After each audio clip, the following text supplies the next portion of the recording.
আমি ডিভোর্সের কাজ শেষ করে আসছি। সত্যি তোমার ডিভোর্স হয়ে গেছে? তাহলে তো কোনো টেনশনই নাই। হ্যাঁ চলো, ব্যাগ দাও আমার কাছে।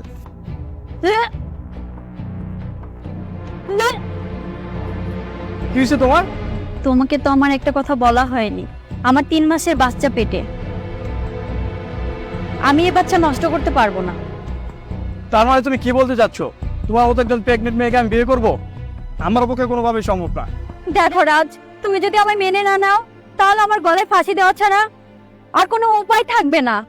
দেখো, এইসব ইমোশনাল ডায়লগ দিয়ে কোনো লাভ নেই। তুমি ফাঁসি দেবে না কি দেবে এটা তোমার ব্যক্তিগত ব্যাপার। আর এই দেখো তোমার ব্যাগ, আমার পক্ষে এগুলো সম্ভব না। রাজ, আরে ছাড়ো না। রাজ তুমি আমায় ফেলে যেও না। পাঁচ আরো বলছি, পাঁচ আরো বলছি না, পাঁচ আরো। আরে ছাড়ো না। শাকিল,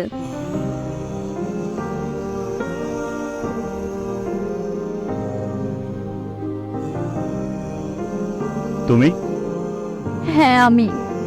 কেন এসেছো? আমাকে তুমি মাফ করে দাও।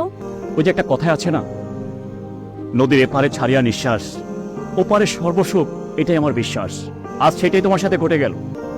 এই বর্তমান সমাজে না, বয়ফ্রেন্ড সবাই হতে পারে, কিন্তু স্বামী একজনই যে তার স্ত্রীকে ভালোবাসে। কিন্তু তুমি আমাকে চেয়ে তারপর চলে গিয়েছো। তুমি আমায় ক্ষমা করে দাও প্লিজ।